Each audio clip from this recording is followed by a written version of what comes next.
سردار اسماعیل خان کبریٰ خاتون کا غصہ ٹھنڈا کرتا ہوا بولا، اسماعیل خان اپنے باپ کی طرح سلجھو اور نرم طبیعت رکھنے والا آدمی تھا، ہر بات کو سمجھنے بوجھنے کے بعد فیصلہ کرنے والا، جبکہ اس کا بیٹا تیمور خان بالکل کبریٰ خاتون کا پرتو تھا۔ اسماعیل خان شیر اگر بوڑھا ہو جائے تو اسے دبک کر نہیں بیٹھنا چاہیے، جنگل میں اسی کا قانون چلنا چاہیے، تم سمجھ رہے ہو نا میری بات؟ کبریٰ خاتون اپنے بیٹے کو آنکھیں دکھاتی ہوئی بولی۔ دادی حضور، یہ بات پاپا حضور کو سمجھ میں آنے والی نہیں ہے، ویسے بھی اس زخم جدوئی نے سردار تیمور خان سے ٹکر لی ہے اور تیمور خان معاف کرنے والوں میں سے یا درگزر کرنے والوں میں سے بالکل نہیں ہے۔ میں نے معلوم کروا لیا ہے وہ شہر میں کس جگہ رہتا ہے، اس کا آفس کہاں ہے، ایسے نہیں چھوڑوں گا میں اسے۔ تیمور خان کبریٰ خاتون کے کمرے میں آتا ہوا اس سے بولا، جس پر کبریٰ خاتون خوش ہو کر اسے دیکھنے لگی، جبکہ سردار اسماعیل خان خاموشی سے کمرے سے باہر نکل گیا، کیونکہ وہ کبریٰ خاتون کے سامنے تیمور خان کو سمجھانے کا ارادہ نہیں رکھتا تھا، مگر اس نے سوچا تھا بعد میں وہ اپنے بیٹے کو سمجھائے گا کہ بات کو بڑھانے کا کوئی فائدہ نہیں ہے۔ کمرے میں اس وقت کبریٰ خاتون تیمور خان موجود تھے، تب روشانی نے بات کرنے کی غرض سے کبریٰ خاتون کے کمرے میں آئی، مگر وہاں تیمور خان کو دیکھ کر سوچ میں پڑ گئی کہ بات کرے یا نہیں، یہ لڑکی اپنے منہ سے کچھ بولے گی بھی یا یوں ہی مٹی کے بت کی طرح کھڑی رہے گی۔ کبریٰ خاتون جو کہ روشانی کے بولنے کے انتظار میں تھی، اسے خاموش دیکھ کر سخت لہجے میں گویا ہوئی، دادی حضور میں شہر جانا چاہتی ہوں، ورنہ پڑھائی کا کافی حرج ہو جائے گا، اگر آپ اجازت دیں تو آج شام ڈرائیور کے ساتھ نکل جاؤں۔ روشانی سر جھکا کر آہستہ آواز میں کبریٰ خاتون سے بولی، اس وقت اس نے تیمور خان کو دیکھنے سے مکمل گریز کیا تھا، جو اس کے جھکے ہوئے سر کو غصے میں دیکھ رہا تھا۔ دشمن چکنا ہو چکا ہے، مگر گھر میں ایک طوفان آیا پڑا ہے اور تجھے اپنے سیر سپاٹوں سے فرصت نہیں مل رہی، شام تو ہو چکی ہے، اب کیا آوارہ عورتوں کی طرح رات کے نکلنا ہے؟ خوبصورت جوان جہاں لڑکی کو ایسے ہی بھیج دوں، کوئی ضرورت نہیں ہے اب ہفتہ بھر گھر سے باہر جانے کی۔ کبریٰ خاتون روشانی کو اچھی طرح گھرکتی ہوئی بولی۔ روشانی اپنا منہ لے کر باہر جانے لگی، چائے بنا کر میرے کمرے میں لے کر آؤ۔ روشانی نے سر اٹھا کر دیکھا، تیمور خان حکم دینے والے انداز میں اسی سے مخاطب تھا، وہ جی کہتی ہوئی کمرے سے باہر نکل کر کچن میں چلی آئی۔ اسے معلوم تھا اب اسے شہر نہیں جانے دیا جائے گا، اس کی پڑھائی تک روک دی جائے گی، اسے کیا معلوم تھا تیمور خان کی پٹائی کرنے والا اس کے خاندان کا کوئی دشمن تھا اور اب وہ اس کی پڑھائی کا بھی دشمن بن جائے گا۔ وہ تیمور خان کے لیے چائے بناتے ہوئے آنسو بہانے لگی۔ روشی بچے، یہاں کیا کر رہی ہو؟ پورے گھر سے تمہیں ڈھونڈ رہی ہوں، تمہارے موبائل پر ہمنا کی کال آئی تھی، پوچھ رہی تھی کہ آج کالج کیوں نہیں پہنچی، بتایا نہیں تم نے اسے، یہاں دیکھو میری طرف رو کیوں نہیں ہو ایسے؟ زری جو روشانی کو کچن میں دیکھ کر بات کرتی ہوئی اس کے پاس آئی، مگر روشانی کو روتا ہوا دیکھ کر حیرت سے اسے پوچھنے لگی، بتا دیں آپ کال کر کے ہمنا کو کہ اب روشانی کبھی بھی کالج نہیں آئے گی؟ رونے کی وجہ سے اس کی آنکھوں میں ایک دم سے سرخی ہو چکی تھی۔ روشانی نے زری کو دیکھتے ہوئے بولی، ارے میری بچی کیا ہوا ہے تمہیں، بتاؤ تو مجھے۔ زری اپنے دوپٹے سے اس کے آنسو صاف کرتے ہوئے پوچھنے لگی، دادی حضور نے منع کر دیا ہے کالج جانے کے لیے، کہہ رہی ہے کہ ہفتے کے بعد جانا، مجھے نہیں لگتا کہ وہ ہفتے بعد بھی مجھے کالج جانے دیں گے۔ زرین کو بتاتے ہوئے روشانی کو مزید رونا آنے لگا، اور تمہیں لگتا ہے میں تمہاری تعلیم ایسے ہی ادھوری چھڑوانے دوں گی؟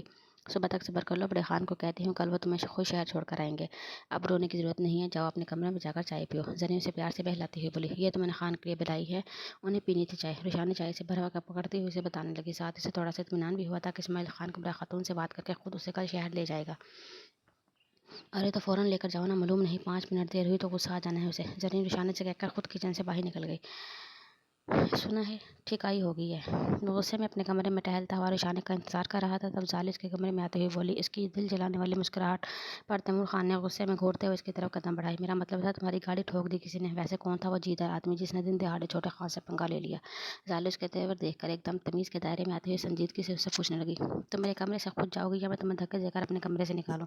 زالی کا مذاق اڑاتا ہوا لہجہ تیمور خان کا خون کھولنے لگا، تبھی تیمور خان دانت پیستا ہوا زالی سے پوچھنے لگا، اف، یہ پھٹا ہوا ہونٹ، یہ سوجا ہوا گال، اس پر یہ بلا وجہ کرو، اب یوں ہی تھوڑی نا پاگل بناتے ہو تم مجھے؟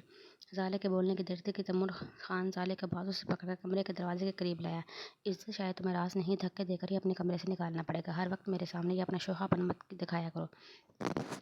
تیمور خان نے غصے میں بولتے ہوئے دروازے کا ہینڈل گھمایا، ارے چھوڑو میرا بازو، نہیں دکھا رہی تمہیں کوئی شوخا پن، اچھا بابا سوری، اب غصہ تو تھوک دو۔ تیمور خان کو غصے میں دیکھ کر زالے اسے مناتی ہوئی بولی، مگر سچ تو یہ تھا کہ اسے غصے میں ہی پیارا لگتا تھا، جب بھی وہ اسے ہر بات پر غصہ دلاتی تھی۔ وہ کام کی بات بولو جس کے لیے تم میرے کمرے میں آئی ہو۔ تیمور خان زالے کا بازو چھوڑتا ہوا ابھی بھی سنجیدگی سے زالے سے پوچھنے لگا، بڑے خان کا میسج دینے آئی ہوں، انہوں نے اپنے کمرے میں فوراً بلایا ہے تمہیں؟ زالے اسے سردار اسماعیل خان کا میسج دینے لگی، پاپا حضور سے جا کر بول دو 10 منٹ میں آ رہا ہوں۔ تیمور خان کی بات سن کر زالے اس کو مسکرا کر دیکھنے لگی، اب کیا ہوا، کس بات پر دانت نکل رہے ہیں اب تمہارے؟ تیمور خان زالے کو مسکراتا ہوا دیکھ کر پوچھنے لگا، تصور میں تمہیں پڑتا ہوا دیکھ کر سوچ رہی ہوں، کیا مزیدار سین ہوگا، میں نے مس کر دیا، مجھ سے لکی تو اپنی روشانی رہی جس نے پورا سین انجوائے کیا ہوگا۔ زالے تیمور خان کا مذاق اڑاتی ہوئی بولی تھی، کمرے کا دروازہ پہلے ہی کھول چکی تھی، اپنی بات مکمل کر کے بغیر تیمور خان کے تاثرات دیکھتی وہ پھرتی سے کمرے سے نکل گئی۔ خان یہ کیا کر رہے ہیں؟ دوپٹہ چھوڑے میرا۔ رخسانہ نے تیمور خان کے کمرے میں چائے رکھتے ہوئے پلٹنے لگی، تبھی اپنے پیچھے کھڑے تیمور خان کو دیکھ کر سائڈ سے نکلنے لگی۔ تیمور خان نے اس کے سر سے دوپٹہ کھینچا تو رخسانہ بے ساختہ بولی، دن نہیں لگتا تمہارا حویلی میں؟ کون انتظار کر رہا ہے شہر میں؟ جواب دو۔ تیمور نے رخسانہ کا دوپٹہ چھوڑ کر اسے دیوار کی طرف دھکا دیا اور دیوار سے جا لگی۔ تیمور خان لمبے لمبے ڈگ بھرتا اس کے پاس آیا، اس سے پوچھنے لگا، خان کیسی باتیں کر رہے ہیں؟ میں تو شہر کالج کے لیے۔ رخسانہ نے اپنے دفاع میں بولنا چاہا تو تیمور نے اس کے بالوں کو مٹھی میں جکڑا۔ اس کمینے کے سامنے گاڑی سے باہر کیوں نکلی تم؟ تیمور خان کڑے تیوروں سے رخسانہ کو گھورتا ہوا پوچھنے لگا۔ آپ کو بچانے کے لیے۔ خان قسم لے لے۔ وہ اپنے بالوں کو تیمور خان کی مٹھی سے آزاد کرواتے ہوئے ہمت کر کے اپنے دفاع میں بولی، بھائی مجھے بچانے کے لیے یا اس کے ہاتھوں مار کھاتا ہوا دیکھنے کے لیے؟ تیمور خان اس کے بالوں کو زور سے جھٹکا دیتا ہوا بولا، واہ صبح ہی اپنی ہونے والی دھلائی اور تھوڑی دیر پہلے سالے کی باتوں کا غصہ اس معصوم پر اتارنے لگا۔ رخسانہ نے روتے ہوئے نفی میں سر ہلایا۔ اسے نہیں معلوم تھا کہ تیمور خان اسے اپنے کمرے میں بلا کر اس طرح اس پر غصہ کرے گا۔ چہرہ کیوں نہیں چھپایا اس سے اپنا؟ کیسے دیکھ رہا تھا وہ کمینہ؟ تیمور خان غصے میں اس کے چہرے کے قریب اپنا چہرہ لاتا ہوا پوچھنے لگا، آئندہ ایسی غلطی نہیں ہوگی خان، پلیز مجھے جانے دے۔ اسے اب تیمور خان سے ڈر لگنے لگا تھا، نہ جانے وہ غصے میں اس کے ساتھ کیا کر دے۔ رخسانہ ڈرتی ہوئی تیمور خان سے بولی، اگلی بار اگر ایسی غلطی کی تو یہ خوبصورت چہرہ کسی دوسرے کے تو گا تمہارے خود کے دیکھنے قابل بھی نہیں چھوڑوں گا۔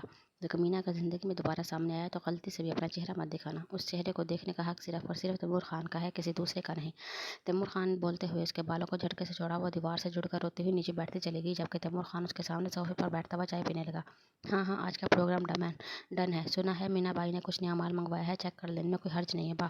ہاں ہاں، نہیں فی الحال دور سے ہی چیک کرنے کا ارادہ ہے، بس رات میں 2-3 گھنٹے کے لیے آ رہا ہوں۔ صوفے پر بیٹھا ہوا چائے پیتا ہوا اپنے دوست سے موبائل پر بات کر رہا تھا، جبکہ رخسانہ اس کی ایسی گفتگو پر ملامت بھری نظروں سے اسے دیکھنے لگی۔ اتنے میں کمرے کا دروازہ کھلا اور اسماعیل خان کمرے میں آیا۔ تم یہاں ایسے کیوں بیٹھے ہو؟ کیا ہوا ہے تیمور؟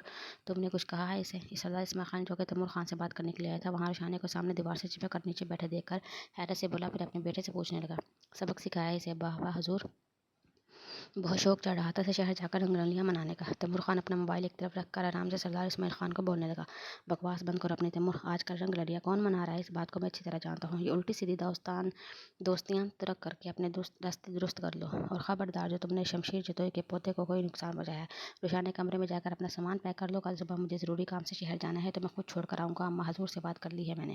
سردار اسماعیل خان کی بات پر تیمور خان کے ماتھے پر شکنیں واضح ہوئی، جبکہ رخسانہ سعادت مندی سے سر ہلا کر تیمور خان کے کمرے سے نکل گئی۔ ایک ضروری میٹنگ کے سلسلے میں وہ اور شمروز جتوئی آفس سے کافی لیٹ ہوتے تھے۔ شمروز جتوئی زیغم کو تھوڑی دیر میں آنے کا کہہ کر خود فائل دیکھنے لگ گیا، جبکہ زیغم بیسمنٹ میں آ کر گاڑی میں بیٹھنے ہی لگا تب وہ ہٹ کے آواز پر مڑا۔ اس کے پیچھے 4 آدمی کھڑے تھے، چاروں کے ہاتھوں میں ڈنڈے موجود تھے۔ آفس کے سارے ورکرز اور کلائنٹس تقریباً سب جا چکے تھے، اس لیے بیسمنٹ خالی تھا۔ ایک اکیلے کو مار کر ہیرو سمجھنے لگ گیا ہے خود کو، ذرا ہم سے مقابلہ کر کے دکھا۔ ان میں سے ایک آدمی زیغم کو بولا تھا، وہ سمجھ گیا کہ وہ کس کی بات کر رہے ہیں اور یہ سب آدمی کس نے بھیجے ہیں۔ وہ چاروں آدمی ایک ساتھ اس کی طرف بڑھے۔ زیغم نے ایک آدمی کو لات مار کر اپنا بچاؤ کرتے ہوئے اس کے ساتھ ہاتھ سے ڈنڈا چھینا۔ وہ باقی تینوں آدمیوں سے اکیلا مقابلہ کرنے لگا۔ وہ تعداد میں زیادہ تھے۔ زیغم زیادہ دیر تک ان کا مقابلہ نہیں کر سکا۔ ایک آدمی نے کافی زور سے اس کو ڈنڈا مارا، جو کہ اس کے سر پر لگا اور اس کی آنکھوں کے آگے ایک دم اندھیرا چھا گیا۔ دوسرا ڈنڈا اس کے کندھے پر لگا، جس سے اس کے ہاتھ میں موجود ڈنڈا نیچے زمین پر گر پڑا۔ اب 2 آدمی اس کے بازو کو پکڑ کر اسے قابو کر چکے تھے۔ زیغم کے سر سے خون بہہ رہا تھا اور وہ بہت مشکل سے اپنی آنکھیں کھول پایا تھا۔ تیسرے آدمی نے اپنی جیب سے ایک تیز دھار چاقو نکالا، تبھی کسی گاڑی کے تیز بجنے والے ہارن نے پورے بیسمنٹ میں شور برپا کیا، جسے سن کر وہ چاروں وہاں سے بھاگ نکلے۔ ان کے وہاں سے جانے کے بعد شمروز جتوئی گاڑی کے ہارن سے ہاتھ ہٹا کر بھاگتا ہوا زیغم کے پاس آیا، جو کہ اس وقت نیچے گرا ہوا تھا۔ وہ زیغم کو سہارا دے کر گاڑی میں بٹھانے لگا۔ ارے واہ بھئی ساسو جی، آپ نے دن بدن جوان ہوتے جا رہی ہیں۔ شفیق کمرے کے اندر آتا ہوا کشمالہ کو دیکھ کر بولا، جو کہ تازہ تازہ اپنے بالوں کو رنگ کیے ہوئے بیٹھی تھی۔ لو جی، تم بھی چلے آئے آج یہاں؟ چلو آ ہی گئے ہو تو یہیں بیٹھ جاؤ۔ کشمالہ کو دل آویز کا شوہر اور اپنا یہ شوہر دماد سب سے زیادہ زہر لگتا تھا۔ آج کشمالہ اپنی بڑی بیٹی دل آویز کے آنے پر جتنا خوش تھی، اس کے شوہر کو دیکھ کر بدمزہ سی ہو گئی۔ اور سناؤ شفیق میاں، اپنے گھر کی تمہاری ماں اور بہنیں تو بہت خوش ہوں گی آج کل۔ کشمالہ شفیق کو دیکھ کر کوئی طنز کا موقع ہاتھ سے جانے نہیں دیتی، مگر شفیق بھی اسی کا دماد تھا، اس لیے پان چباتا ہوا کشمالہ کی بات سن کر ہنسنے لگا۔ آپ حویلی والے بڑے لوگ ہم غریبوں کا ایسے ہی خیال رکھتے ہیں گے، پھر ہمارا خوش ہونا تو بنتا ہی ہے۔ خاموش بیٹھی ہوئی دل آویز اپنے شوہر کو دیکھنے لگی۔ چند دنوں پہلے ایک بہت بڑی زمین کا فیصلہ شمشیر جتوئی کے حق میں ہوا۔ اس زمین کا پیسہ شمشیر جتوئی نے فیروز جتوئی اور شمروز جتوئی کے بچوں میں برابر کا تقسیم کر دیا تھا۔ یوں دل آویز کو ملنے والے پیسوں سے اس کے سسرال والے اور شوہر بہت خوش تھا۔